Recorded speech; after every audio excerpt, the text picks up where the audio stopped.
की नाही? अमर्याद क्षेत्रात मर्यादित काम करण्यापेक्षा मर्यादित क्षेत्रात अमर्याद काम करू.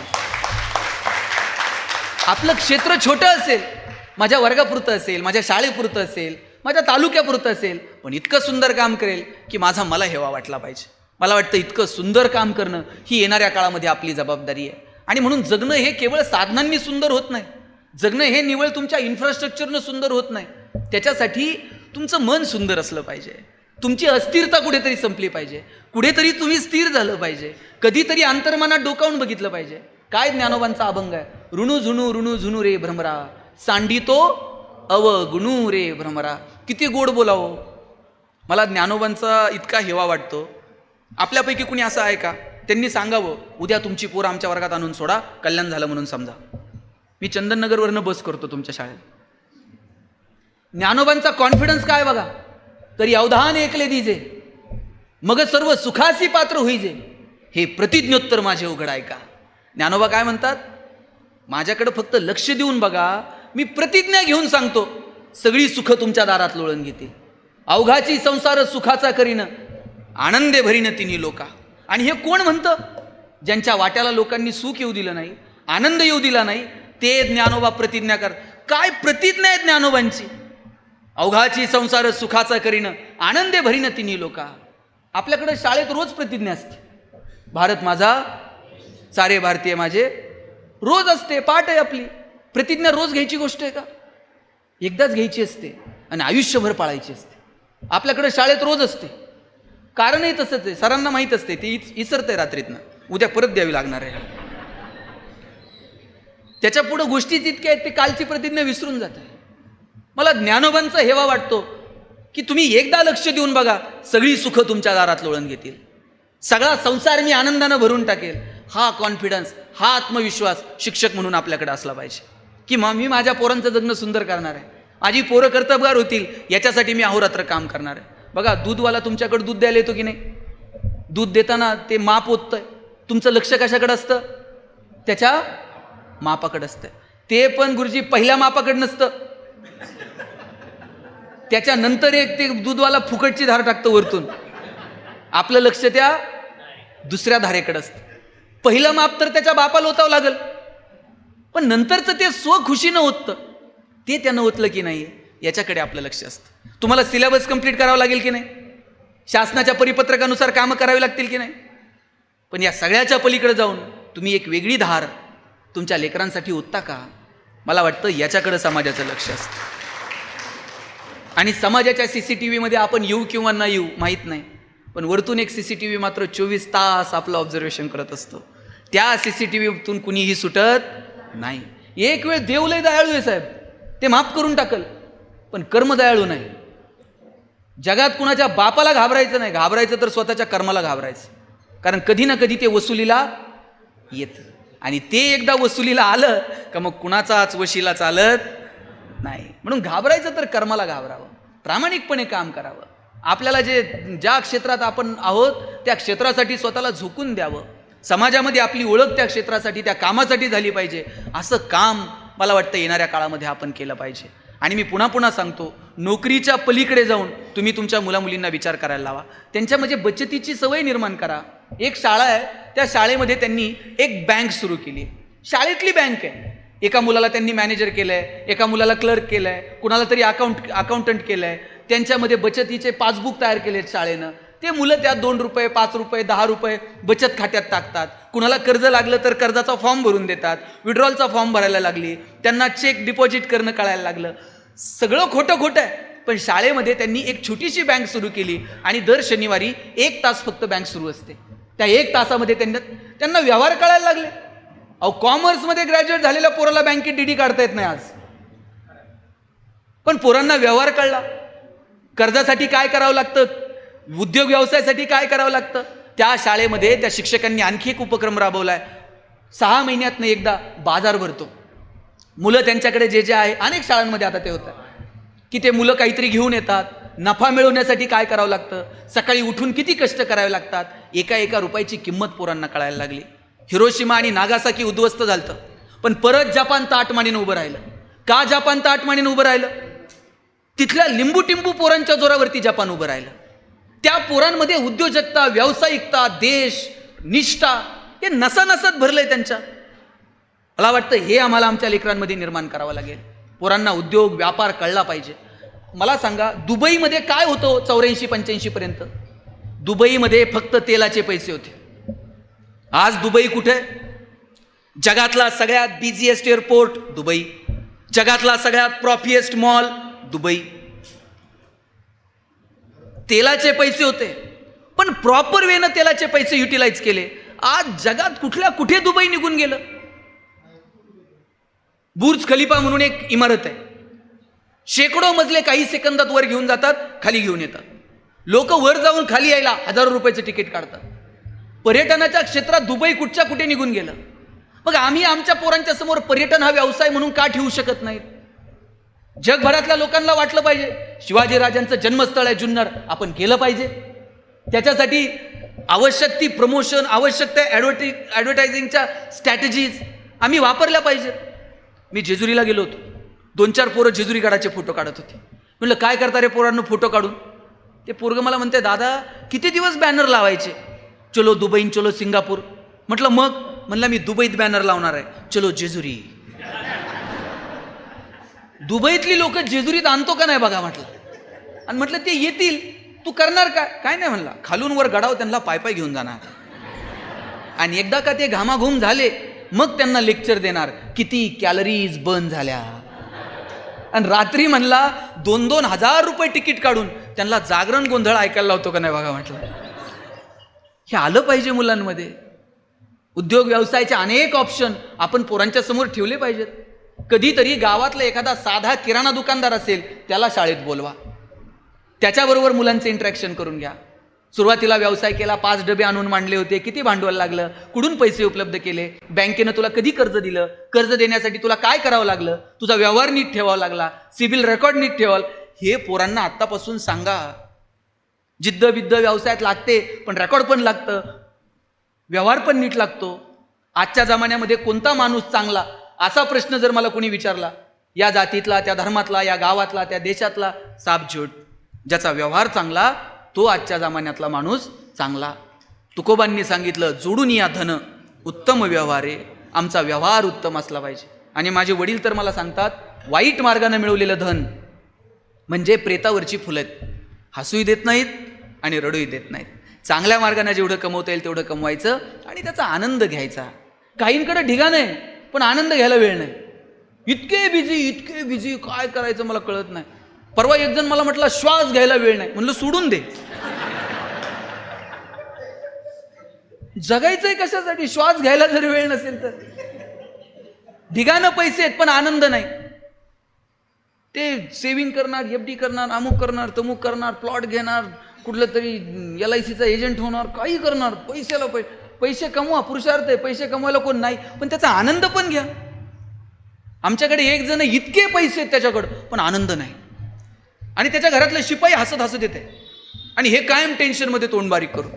याला एक दिवशी वाईट वाटलं. म्हटला एवढे पैसे आहेत, आपल्याकडे आनंद नाही. यानं बॅग भरली पैशाची आणि सगळी पैशाची बॅग घेऊन दुकानात गेला आणि दुकानदाराला म्हणला, अख्खी बॅग तुम्हाला ठेवा पण थोडा आनंद द्या म्हणले. दुकानदार म्हणला, आनंद विकत मिळत नाही बाबा. त्यांना तुमच्या दुकानात नसेल, दुसऱ्या दुकानात गेला. सगळ्या दुकानं पार पाडली, एकाही दुकानात आनंद विकत मिळणार नाही. शेवटी एका महाराजांकडे गेला आणि म्हणला, महाराज अख्खी बॅग ठेवा, आनंद द्या. महाराज म्हणले, काय बॅगमध्ये? पैसे आहेत म्हटला. आणि चैन उघड. पठ्ठ्यानं चैन उघडली, आज सगळ्या 2-2 हजाराच्या नोटा. महाराज म्हणले, हरकत नाही, 30 सप्टेंबरपर्यंत चालतात म्हटले. महाराज म्हणले, आनंद पाहिजे? म्हणले हो. चैन लाव. चैन लावली बॅगची. डोळे झाक.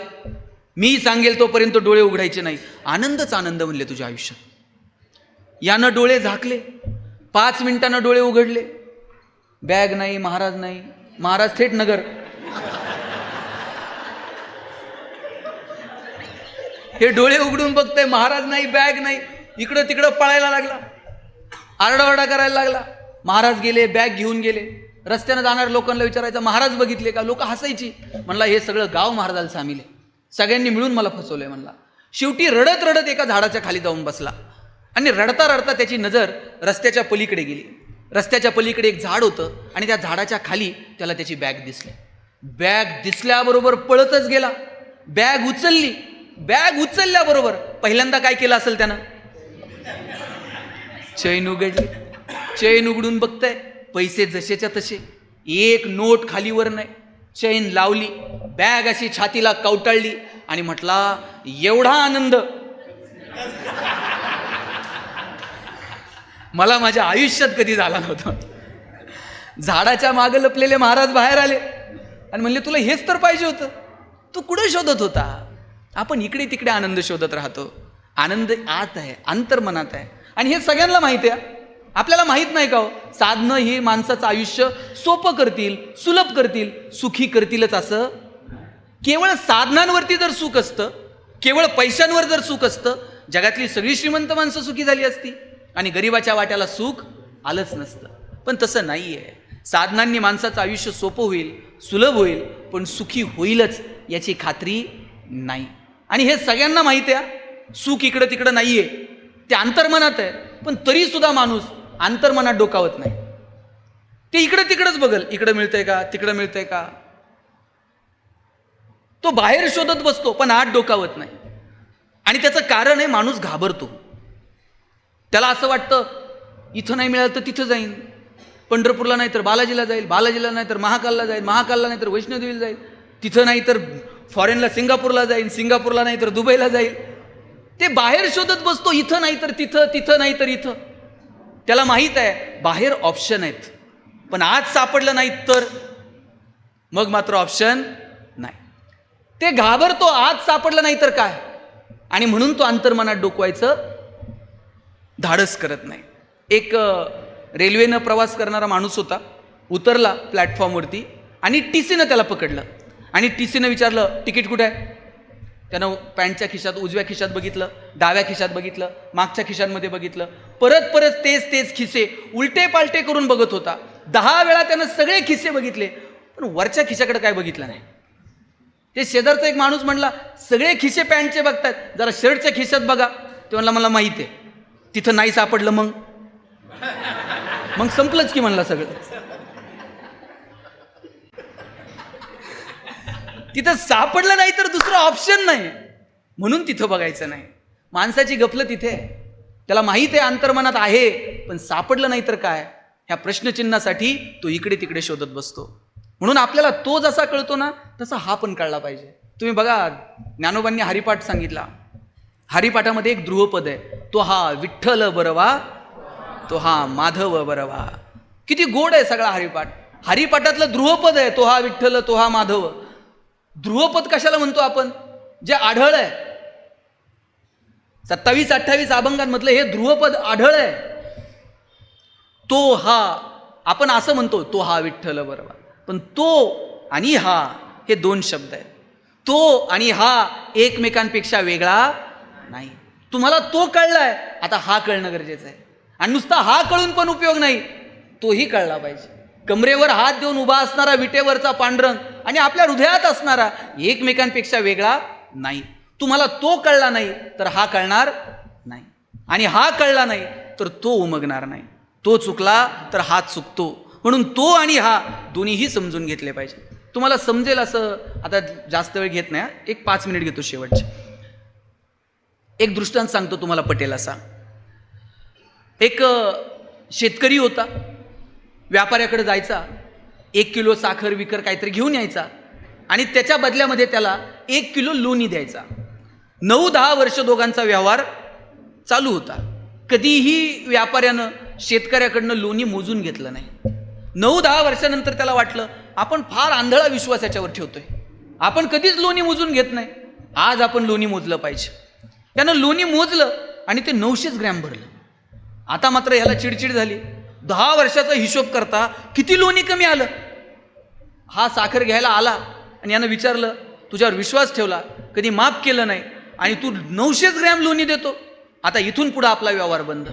शेतकरी व्यापाऱ्याला म्हणला, साहेब आम्ही सामान्य माणसं आहोत, आम्हाला फार व्यवहार कळत नाही.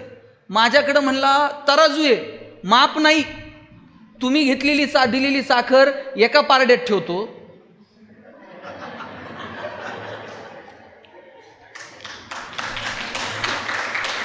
आणि तेवढ्या मापाचं लोणी तुम्हाला देतो. तो चुकला म्हणून हा चुकला, तो चुकला तर हा चुकतो. म्हणून ज्ञानोबांनी सांगितलं, तो हा विठ्ठल बरवा, तो हा माधव बरवा. खूप गोड आहे हो. काय ज्ञानोबांकडनं शिकावं? ज्ञानोबांनी सांगितलं कसं बोलावं. साच आणि मवाळ, मितुले आणि रसाळ, शब्द जैसे कल्लोळ अमृताचे, अमृताचे कल्लोळ बाहेर पडावेत असं बोला. आपण कसं बोलतो? आपल्या बोलण्याला अरे कसं बोललं पाहिजे? आपलं बोलणं म्हणजे पेशंट चेक करायला डॉक्टर आले, डॉक्टर पेशंटला सांगत होते चांगलं चुंगलं खात जा, खाण्यापिण्यावर 2 रुपये खर्च करा. बायको बाहेर पळत आली आणि डॉक्टरला म्हणली, डॉक्टर तुम्हीच सांगा यांना, खायला प्यायला पैसे खर्च करत नाही. मग म्हणे असं डॉक्टरच्या मढ्यावर पैसे घालावं लागतात. काय संवाद आहे. शब्द जैसे कल्लोळ अमृताचे. काय बोलतो आपण? चांगलं बोला, एकमेकांचा सन्मान ठेवा, एकमेकांशी प्रेमानं वागा. काय लागतो जगायला? आयुष्य खूप सुंदर आहे. त्या सुंदर आयुष्याचा आनंद घ्यायला शिका. तुम्ही सकाळी खूप लवकर आलात म्हणून तुमचा जास्त वेळ घेत नाही. 5 मिनिट फक्त मी शेवटचे बोलतो. चालेल ना 5 मिनिट? ओके. मला 2 गोष्टी फक्त नमूद करायच्या. आयुष्य हे तारतम्यानं जगता आलं पाहिजे. हेवे दावे रुसवे फुगवे सगळ्या नात्यांमध्ये असतात. नातीसुद्धा आपल्याला जपता आली पाहिजेत. विद्यार्थी, शिक्षक, कुटुंब, ह्या सगळ्या गोष्टी आपल्याला जगता आल्या पाहिजेत. भगवान श्रीकृष्ण करंगळीवरती पर्वत उचलतात आणि बासरी मात्र 2 हातांनी घट्ट पकडतात. ज्याला करंगळीवरती पर्वत उचलता येतो त्यानं बासरी तर अशी गरगर फिरवली असती की नाही, पण करंगळीवरती गोवर्धन उचलणारा कृष्ण बासरी मात्र 2 हातांनी घट्ट पकडतो. कारण काय? कृष्णाला माहीत आहे पराक्रम हा रणांगणात गाजवायचा असतो आणि नात्यांमध्ये प्रेम जपायचं असतं. आपण उलट केलं. आपण रणांगणात पराक्रम गाजवले, रणांगणात शस्त्र ठेवून दिले आणि नात्यांमध्ये पराक्रम गाजवले. परवा एक जण मला म्हटला 10 वर्ष झाले भावाच्या दारात गेलो नाही. म्हटलं काय पराक्रम आहे? 10 वर्ष झालं बहिणीचं तोंड बघितलं नाही. म्हटलं ती गेल्यावर जाशील साडी बिडी घेऊन, शेवटची साडी चोळी भावाची असती म्हणे. तिला कळतं का? भाऊ आलाय, रडतोय, शेवटची साडी चोळी घेऊन आलाय. गेल्यानंतर कितीही कौतुक केलं त्या माणसाचं, त्याच्या कानापर्यंत पोहोचतं का? त्याच्या कानापर्यंत ते जात नाही. माणसं गेल्यानंतर मांडी देतात. अहो तुम्ही स्वयंपाक करत असताना फोडणी देताना तेल उडलं अंगावरती तरी वेदना होतात. आपण तर गेलेल्या शरीराला अग्नीचा डाव देतो, त्याला त्या अग्नीचा दाह कळत नाही. तुम्ही घातलेल्या वाऱ्याची झुळूक त्याला कळेल? तुम्ही दिलेल्या मांडीचा स्पर्श त्याला कळेल? तुम्ही दिलेल्या मांडीचा स्पर्श कळत नाही आणि वाऱ्याची झुळूकही त्याच्यापर्यंत पोहोचत नाही. जिवंत आहे तोपर्यंत भेटा, जिवंत आहेत तोपर्यंत स्पर्श ठेवा. जोपर्यंत स्पर्श आहेत तोपर्यंत नाती आहेत. आपण आपल्या कामामध्ये व्यस्त असतो. आई कुठंतरी गावाकडे असते आणि आई कधीतरी फोन करते, बाई आम्ही आहोत ना तोपर्यंत येत चला. जेव्हा आई असं म्हणेल आम्ही आहोत तोपर्यंत येत चला, तेव्हा हातातली कामं बाजूला ठेवा आणि भेटून घ्या. नंतर ना स्पर्श ना आठवणी, फक्त आठवणी ना सहवास. आणि ही नाती, काय प्रेम आहे नात्यांमधलं. अहो ज्ञानोबांना आणि त्यांच्या भावंडांना माणूस म्हणून जगायचा अधिकार मिळावा म्हणून आईबापांनी स्वतःचा देहत्याग केला. याच्यापेक्षा काय प्रेम असतं मला सांगा आईवडिलांचं. आणि म्हणून ज्यांच्याकडे म्हातारी माणसं घरात आहेत त्यांनी ती जपली पाहिजे. तुम्ही आजही, आता धोंड्याचा महिना आता जावंच लागतंय. आजही किती लगबग आहे. 10 वर्ष झाली लग्नाला, 20 वर्ष झाली, तरी म्हातारीला वाटतंय जावा यायला पाहिजे, लेक आली पाहिजे. तुम्ही जाऊन बघा, ती दारात पळत येते, लंगडत लंगडत दारात येईल, तुमच्या गालावरून हात फिरवेल, भाकरीचा तुकडा ओवाळून टाकेल, पाणी ओवाळून टाकेल, गालावरती तिचे ओठ लावेल. काय मजा आहे त्या स्पर्शामध्ये आईच्या. लेकुराचे हित वाहे माऊलीचे चित्त, ऐसी कळवळ्याची जाती करी लाभा विन प्रीती. आणि आईचं जेवढं प्रेम आहे, माझं तर म्हणणं आहे बापाचं पोरावर जेवढं प्रेम असतं ना त्याच्यात थोडं तर जास्त प्रेम बापाचं त्याच्या पोरीवर असतं. ज्या दिवशी मुलगी जन्माला येते त्या दिवशी बापाच्या मनात 2 विचार चमकून जातात. एक मुलीचं लग्न आणि दुसरं मुलीचं शिक्षण. 1 रुपया बाप बाजूला काढून ठेवतो. स्वतः फाटलेली तुटलेली चप्पल घालल, पोरीला मात्र चांगले शूज घेऊन देईल. स्वतः फाटलेलं बनियन घालल, पण पोरीला मात्र चांगला ड्रेस घेऊन देईल. बाप स्वतः सायकलवर कामाला जाईल MIDCत, पण पोरीला मात्र कॉलेजला जायला गाडी घेऊन देईल, बसचा पास काढून देईल, तिच्या हॉस्टेलची फी भरल. पोरीच्या लग्नात तर बाप असा फेटाबिटा घालून मिरवत असतो, बापाची मान अशी उंच असते. कन्यादान झालं ना, कितीही मोठा बाप असला तरी मान खाली घालतो, पोरीचा हात जावायच्या हातात देतो आणि सांगतो, तळ हाताच्या फोडाप्रमाणे जपली, सांभाळून घ्या. दिवसभर बापाच्या डोळ्यात थेंब येत नाही, पण पुरीची गाडी एकदा निघून गेली ना, मग मात्र खांबाच्या पलीकडे जाऊन एकटाच रडतो तो बाप असतो. ही नाती परत नाहीत. डोक्यावर पदर घेतलेल्या नऊवारीतल्या म्हाताऱ्या, टोपी बिपी धोतर घातला, ही शेवटची पिढी हो. ही माणसं परत औषधाला सुद्धा सापडायची नाहीत. ज्यांच्याकडे ही माणसं आहेत त्यांना जपा, त्यांच्यासोबत संवाद ठेवा, त्यांच्यासोबत स्पर्श ठेवा. भाऊ भाऊ, बहीण भाऊ, ही नाती. अहो, ज्ञानोबा समाधीला जायला निघाले, निवृत्ती महाराज रडायला लागले आणि निवृत्ती महाराजांना विचारलं नामदेवरायांनी, का रडता दादा? आकाशात कितीतरी तारे येतात आणि निखळतात, आकाशाला त्याचं दुःख का वाटावं? निवृत्ती महाराज पुढे आले आणि म्हटले, नामदेवराया, ज्ञानाची आणि माझी भेट कालही होती, आजही आहे, उद्याही असेल, पण भाऊ म्हणून हे सगुण रूप परत कधी बघायला मिळायचं नाही, म्हणून डोळ्यात पाणी आलं. काय म्हणायचं या संवादाला? ज्ञानी यांचे ज्ञानी, योगी यांचे योगी असणारे ज्ञानोबा ताटी लावून बसले. कुणी म्हणायचं ज्ञानोबांना ताटी उघडा? एवढीशी बहीण पुढे आली आणि तिने आवाज दिला, चिंता क्रोध मागे सारा, ताटी उघडा ज्ञानेश्वरा. अहो, बहिणीनं आवाज दिला म्हणून भावानं ताटी उघडली आणि ज्ञानाचा हा प्रपंच आपल्या समोर आला. ही नात्यांमधली मजा नाही? हा नात्यांमधला आनंद नाही? मला वाटतं हा नात्यांमधला आनंद आम्हाला बाळगता आला पाहिजे, त्याची गंमत आम्हाला घेता आली पाहिजे. जोपर्यंत स्पर्श तोपर्यंत नाती. तुम्हाला एक उदाहरण सांगतो आणि थांबतो. तुम्हाला सुधामूर्ती माहीत आहे? सुधामूर्तींनी लिहिलेला एक प्रसंग आहे. त्यांनी लिहिलं होतं, मी ज्या घरात रेंटनं राहायचे त्या घराच्या शेजारी एक प्राजक्ताचं झाड होतं. त्या प्राजक्ताच्या झाडाची फांदी अशी खिडकीपाशी आलेली होती. अभ्यासाला मी खिडकीत बसले की त्या फांदीवरून हात फिरवायचे. आता त्या फांदीलाही माझ्या स्पर्शाची सवय होऊन गेली होती. मी त्या झाडासोबत बोलायचे. आता ते झाडही माझ्या बोलण्याला प्रतिसाद द्यायला लागलं होतं. कधीतरी पानांची सळसळ ऐकायला यायची, कधीतरी प्राजक्ताच्या फुलांचा सडा पडायचा. पण घर रेंटचं होतं, कधीतरी सोडावं लागणार होतं. घर आता सोडायचं, काळजावर दगड ठेवला आणि झाडाला सांगितलं की आता 2 दिवसांना आम्ही जाणार आहोत, परत भेट होईल की नाही मला माहीत नाही. पुढचे 2 दिवस ना पानांची सळसळ ऐकायला आली, ना प्राजक्ताच्या फुलांचा सडा पडला. ते झाडही जणू हळवं होऊन गेलं होतं. पण जायचंच होतं, सगळं सामान गाडीत भरलं. आता मलाही गाडीत बसायचं, पण मला वाटलं शेवटचं त्या झाडाला भेटून यावं. शेवटचं म्हणून त्या झाडाला भेटायला गेले. शब्द सुचत नव्हते, म्हणून थेट झाडाच्या खोडाला घट्ट मिठी मारली आणि रडायला लागले. 2 मिनिट माझे डोळे बंद होते. गच्च झालेले डोळे 2 मिनिटांनी उघडले आणि बघते तर काय, बाजूला प्राजक्ताच्या फुलांचा सडा पडलेला होता. जणू ते झाड सांगत होतं, रडू नको, भेटू पुन्हा कधीतरी, जा आता छान, घे निरोप माझा. मी निघून गेले. 1-2 वर्षांनी मी पुन्हा त्या गावात आले आणि कुणाला तरी विचारलं, का हो, आमच्या जुन्या घराच्या शेजारी एक प्राजक्ताचं झाड होतं, ते अजून आहे का? तेव्हा कुणीतरी म्हटलं, झाड तसंच आहे, फक्त खिडकीपाशी आलेली फांदी मात्र सुकून गेली. जोपर्यंत स्पर्श आहेत तोपर्यंत नाती आहेत. ज्या दिवशी स्पर्श संपले त्या दिवशी नाती संपली. म्हणून तो स्पर्श, त्या स्पर्शातली मजा, त्यातलं ते पावित्र्य आपण कायम जपण्याचा प्रयत्न येणाऱ्या काळात केला पाहिजे. आणि घरामध्ये म्हातारी माणसं असली पाहिजेत, वडीलधारी माणसं असली पाहिजेत. आपल्या मुलांना ज्ञानोबा तुकोबा आपण समजून सांगितले पाहिजेत. आपल्या पोरांना संविधान आपण समजून सांगितलं पाहिजे. एक चांगला माणूस म्हणून आपल्याला आपल्या लेकरांना घडवता येईल का, याच्यासाठी प्रयत्न करा. शेवटचं एक उदाहरण सांगतो आणि थांबतो. मी परवाच वाचलं. मला असं का वाटतं माहिती आहे का, घरात म्हातारी माणसं असली पाहिजेत. आजोबा, आजी, नातू, आता ही शेवटची पिढी असं आहे ज्यांच्याकडे काही नाती शिल्लक आहेत. आता येणाऱ्या पिढीला मावशी मिळणार नाही, चुलता मिळणार नाही. आपल्याकडं म्हण होती, आई मरो आणि आता मावशी नाही. पोरं बापाकडे हट्ट करत नव्हती, तेवढं चुलत्याकडे करायची.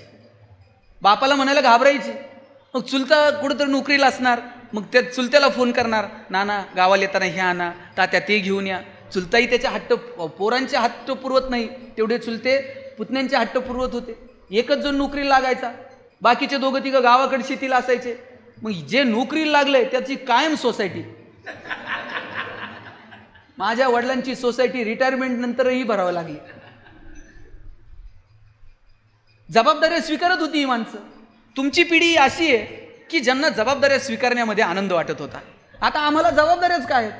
आम्हाला ना बहिणींची लग्न करायची, ना आम्हाला भावांचं कुणाचं शिक्षण बघायचं आहे. आम्हाला एकच फ्लॅट घ्यायचं आहे पुण्यात, त्याचंच कर्ज कर्ज कर्ज कर्ज, हप्ते हप्ते हप्ते हप्ते हप्ते हप्ते, एकच गाडी घ्यायची, गाडी गाडी गाडी गाडी.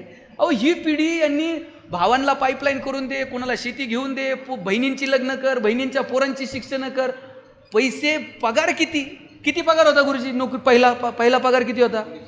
हां 200-500 रुपयांनी नोकऱ्या सुरू झाल्या. आता माझे वडील मुख्याध्यापक म्हणून रिटायर झाले, 15,000 रुपये पगार होता. 7वा वेतन आयोग नव्हता. आता पेन्शन 30,000 असेल त्यांना.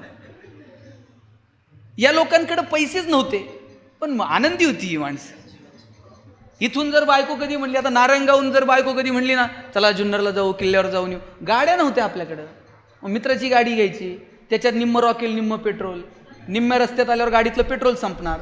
मग गुरुजींनी गाडी वाकडी करायची, टाकीत फुकायचं.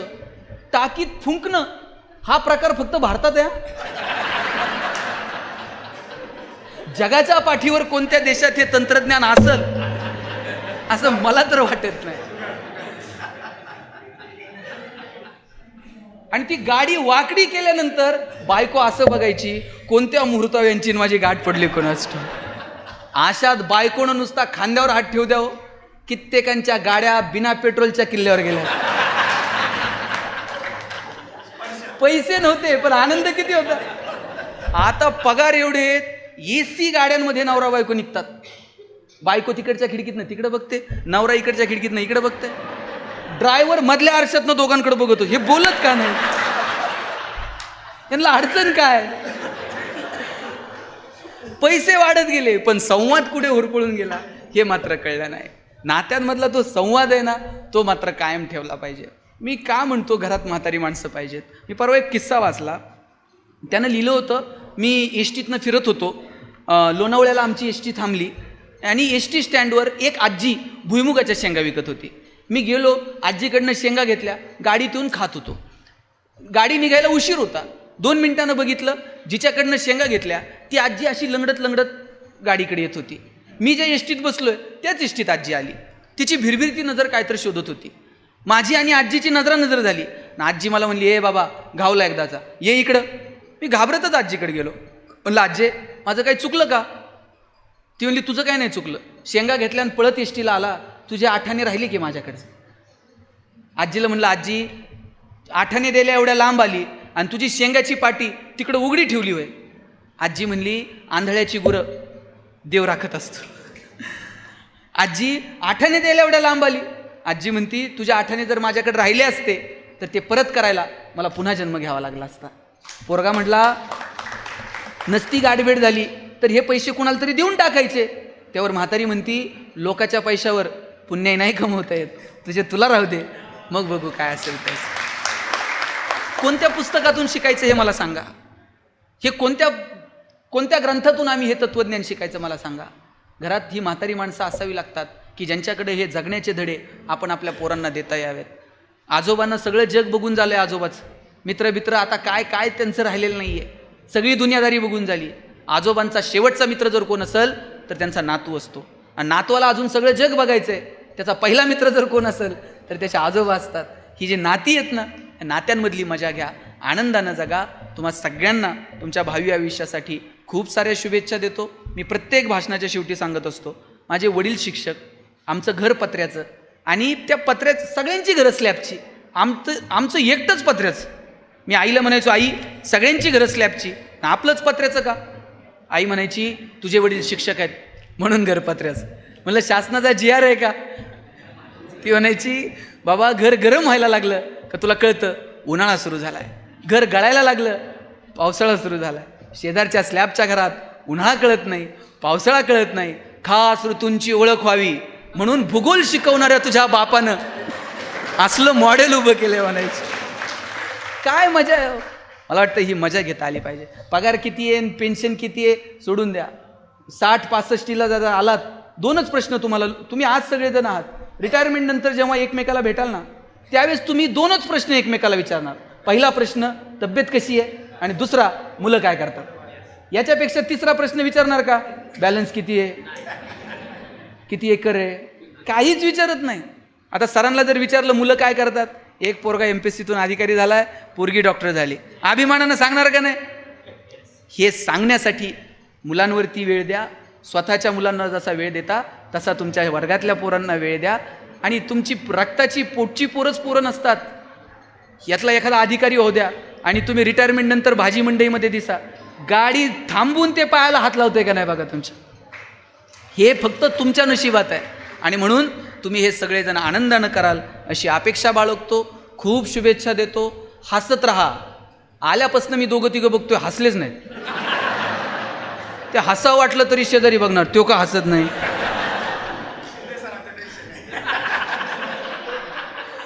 तुम्ही ठरवलंय का ह्या पॅनलच्या लोकांनी हसायचं, यांनी तुझ्याकडे रागानं बघायचं? बरं, हसायला काय पैसे लागतात का? माणसाला, जनावरांना आजी हसता येते का? तुम्ही शिनकूर करायला गोठ्यात गेलाय आणि म्हशीनं छान स्माईल दिली, म्हैस म्हणते का प्लीज वेलकम इन गोठा? फक्त माणसाला हसता येतं. म्हणून हसत राहा, मस्त आनंदानं राहा. तुम्हाला आनंदी राहायचंय? किती जणांना आनंदी राहायचंय? मागं तुम्हाला दोघी तिघी का तुम्ही राहायचंय सगळ्यांना आनंदी? नक्की? दुसरा प्रश्न विचारतो, आनंदी राहायचंय का आनंदी आहात हे जगाला दाखवायचंय? खरं सांगा. राहायचं असेल तर सोपं आहे, पण माझा दावा आहे आपली गडबड झाली आहे. आपल्याला आनंदी राहायचं नाही आहे. आपण आहोत हे जगाला कळलं पाहिजे, याच्यासाठी सगळी धडपड आहे. लाखो रुपये खर्च करून लोक परदेशात जातात, काहीच बघत नाहीत. त्याच्या डोक्यात एकच असतंय, फोटो काढतंय, स्टेटस ठेवतोय. त्याला बघण्यात इंटरेस्ट नाही आहे. मी कुठं आहे हे जगाला कळलं पाहिजे, याच्यात इंटरेस्ट. बरं, स्टेटस ठेवलं तर चूक नाही आहे, मोबाईल आहे, ठेवता येत आहे, ठेवलं पाहिजे. पण खरं दुःख कधी आहे माहिती आहे? ज्याच्यासाठी स्टेटस ठेवलं त्यानं जर बघितलं नाही, सगळ्या ट्रिपचे पैसे वायाला गेले. तुम्हाला सगळ्यांना खूप साऱ्या शुभेच्छा.